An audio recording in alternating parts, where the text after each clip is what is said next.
রাজনীতিতে reverse swing. Hindutva নিয়ে বিজেপিকে আক্রমণ করলেন কল্যাণ বন্দ্যোপাধ্যায়। তৃণমূলকে সনাতনীদের রক্ষাকর্তা বলে দাবি করেন শ্রীরামপুরের তৃণমূল সাংসদ। তিনি বলেন বিজেপি হিন্দুদের মধ্যে ভাগাভাগি করছে। কল্যাণের অভিযোগ উড়িয়ে পাল্টা ধর্মের পাঠ দিলেন শ্রমিক ভট্টাচার্য।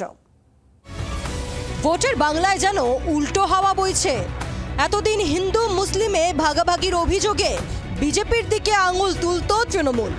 এবার বিজেপির বিরুদ্ধে হিন্দুদের মধ্যে ফাটল ধরানোর অভিযোগে সরব হলো রাজ্যের শাসক দল। গেরুয়া শিবিরের বিরুদ্ধে সুর চড়িয়ে নিজেদের কার্যত সনাতন ধর্মের রক্ষাকর্তা বলে দাবি করলেন তৃণমূলের বর্ষিয়ান সাংসদ কল্যাণ বন্দ্যোপাধ্যায়।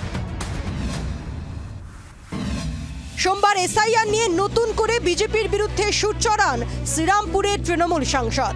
দাবি করেন লজিক্যাল ডিসক্রিপেন্সি বা তথ্যগত অসঙ্গতির তালিকায় হিন্দুদের নামই সব থেকে বেশি।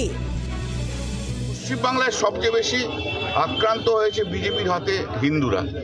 সবচেয়ে বেশি নাম কাটা গেছে, সবচেয়ে বেশি ভোটার লিস্টের নাম নিয়ে লজিক্যাল ডিসক্রিপেন্সি বলুন, ডেট বলুন, সবচেয়ে বেশি নাম কেটেছে হিন্দুরা।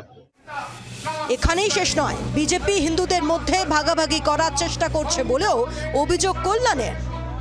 পশ্চিমবাংলার বিজেপি নেতারা হিন্দু মনে করে শুধু উত্তরপ্রদেশের লোকেদের, গুজরাটের লোকেদের, বিহারের লোকেদের, এরাই নাকি হিন্দু। যারা জয় শ্রীরাম বলে তাদের ছাড়া কাউকে হিন্দু বলে না। কিন্তু মা কালী বলার তো লোক রয়েছে, শিবের কথা বলার লোক রয়েছে, জগন্নাথ দেবের কথা বলার লোক রয়েছে। আমরা তো তাদের ভক্ত। সনাতনী ধর্ম তো আমরাই মেনটেন করছি, ওরা সনাতনী ধর্মকে দুটো ভাগ করে দেওয়াচ্ছে। আক্রমণের মুখে কল্যাণকে পাল্টা ধর্মের পাঠ দিলেন রাজ্য বিজেপির সভাপতি শ্রমিক ভট্টাচার্য। প্রত্যেকের ধর্মমত প্রকাশের অধিকারের জন্য যে একটা নির্দিষ্ট শক্তিশালী ভূখণ্ডের প্রয়োজন আছে, তার জন্যই পশ্চিমবঙ্গের জন্ম হয়েছিল, যে যাতে কল্যাণ বন্দ্যোপাধ্যায় নিজেকে সনাতনী বলে পরিচয় দিতে পারেন, ভারতবাসী বলে পরিচয় দিতে পারেন। তার জন্য সেইটা যাতে রক্ষিত হয়, এটার জন্য আমার মনে হয় দলীয় বিভাজনের প্রয়োজন নেই। সেটার জন্য উনি চেষ্টা করুন।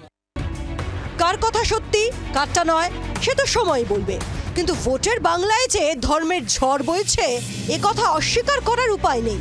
এই ঝড় কাকে লণ্ডভণ্ড করবে আর কার পালে হাওয়া জোগাবে সেটাই দেখার। ব্যুরো রিপোর্ট, জি24 ঘন্টা।